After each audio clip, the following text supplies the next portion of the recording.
এই রিমা দিদিভাই জিজ্ঞেস করেছেন যে আমার ভিডিওতে আর শিবাঙ্গীদের কেন দেখা যায় না, মানে পাশের বাড়ির বৌদিদের। আর আমি তাদের সাথে কথা বলি কি না, আর তাদের কথাও এখন ভিডিওতে বেশি বলি না। তো আমি আমি কথা বলি, আমি নিশ্চয়ই কথা বলি বৌদিদের সাথে, কিন্তু আগের থেকে কম। মানে কম বলতে কম হয়ে গিয়েছে, কারণ ওই ইনসিডেন্টটার পর থেকে না আমি মানে আমার ছেলেকে ওদের থেকে একটু দূরে দূরে রাখি। কারণ সত্যি কথা বলতে কি, দেখো সাই বাবার আমি তো মা, আমার তো ভয় লাগে না কখন কি হয়ে যাবে না হয়ে যাবে। আর আমার ছেলে যতক্ষণ শুয়ে থাকে দেখেন তো আমি নিচে শুয়ে রেখে ওকে কাজ করি। এখন ওরা যদি চলে আসে তাহলে তো আমার কাজ বন্ধ করে না ওদের দিকেই লক্ষ্য রাখতে হয়, এই জন্য আমি এখন দরজাটাও কম খুলি। আর যেহেতু আমি আমার ছেলেকে বৌদিদের বাড়িতে রেখে আসি না, সেই জন্য বৌদির একটু রাগও লেগেছে হয়তো, মনে হয়, জানি না, বৌদি মানে মুখে কিছু বলে না তো, তাই জন্য আমি এতটা বুঝতে পারি না। আমার আমার মনে হয় যে বৌদির একটু রাগ লেগেছে। আমি যেহেতু আমার ছেলেকে সঙ্গে করে নিয়ে যাই, তো আমি কি করে রেখে আসবো বলো? যদি কিছু হয়ে যায় আমি তো ওইখানে ওদের বাড়িতে রাখলে তো আর মানে শান্তি করে আর বৌদির কাছে মানে পাশের গ্রামে যেতেও পারবো না। যেহেতু পিচ্ছি আর শিবাঙ্গী দুজনেই ছোট, আর পিচ্ছি কী করে ওর সঙ্গে খেলতে গিয়ে না বারবার ওকে মারে, মানে মারে ও।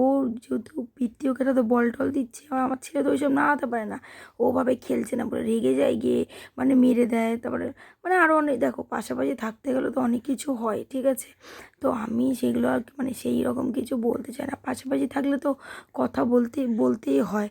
তা আমি আমি এখন কথা বলি বলতে আমার যখন দরকার মানে দরকার থাকে, ধরো পুজো করলাম, প্রসাদ দিতে হবে, তো সেই রকম গিয়ে, বা কোনো কিছু সোসাইটিতে হলো তো সেটা বলতে হবে, বা কিছু হলো আশেপাশে কিছু শুনলাম, তো সেই রকমভাবে কথা বলি। মানে আগে যেরকম বাড়িতে আসতো বা কিছু, ওরাও আসে না, যেহেতু হয়তো বৌদি রাগ লেগেছে।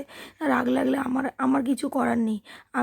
আমাকে সবাই বলেছে, দেখ ছোট বাচ্চা তুই মুখে তো আসতে বলতে মানে বারণ করতে পারিস না, খারাপ লাগে দেখতে, তার থেকে বরঞ্চ বেশি দরজা খুলবি না। আমি তাই জন্যই বেশি দরজা খুলি না, কারণ এখন আমারও এমনি কাজের এত চাপ, তারপর ছোটো বাচ্চা নিয়ে আমি না নিজেই নাজেহাল হয়ে যাই। তারপরে আমার আর ভালো লাগে না যে অন্য কিছু নিয়ে ঝামেলা বা কিছু। দেখো দূরে রাখলে ঝামেলা হবে না, মানে কিছু হবেও না, তাই সম্পর্ক ভালো থাকবে। কিন্তু কাছাকাছি এসে যদি কিছু হয় তাই সম্পর্ক খারাপ হবে। হয়তো আমি বৌদির মেয়েকে কিছু বলবো বা কিছুটা বৌদিরও রাগ লাগবে বা কিছু, এই জন্য না আমি দূরে দূরে থাকি। ঝামেলার থেকে আমার মনে হয় দূরে দূরে থাকা ভালো, যাতে সম্পর্ক ভালো থাকবে, সব কিছুই ভালো থাকবে। তো এই জন্যেই এখন ওরাও আসে না, আমিও ওদেরকে আর ভিডিওতে আসে না, তাই জন্য আর কোনো রকম কোনো কথা বলি না। কিন্তু এমনি কথা বলি, এইটা হচ্ছে ব্যাপার। এমনি সামনাসামনি ওরা মানে এখন কি হয়, আমি যদি দরজা খুলি বৌদি ওদেরকে নিয়ে গিয়ে ঘরে দরজা দিয়ে দেয়, তো আমিও সেই জন্য আর আমি এমনি বেশি দরজা খুলি না। আমার আমার দরকার ছাড়া তো বাইরে বেরোই না আমি। কখন বেরোবো ছোটো বাচ্চা নিয়ে, তাকে সামলানো, তার এত কাজ, আমার নিজের এত সেলাইয়ের কাজ, আমার মানে বেরোনোর মানে আমার নিজের খাওয়া বাথরুম যাওয়ার সময় থাকে না। তো গল্প করা দূরে থাক, আগে বৌদি আসতো ঘরে তাই একটু গল্প করতাম, কিন্তু আমার ওই গিয়ে গিয়ে গল্প করার সময় নয় মোটামুটি নেই।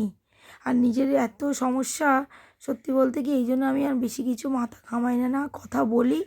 এই হচ্ছে ঘটনা, যে কেন আমি হচ্ছে কথা বলি, মানে কেন ওদেরকে বেশি দেখতে পান না।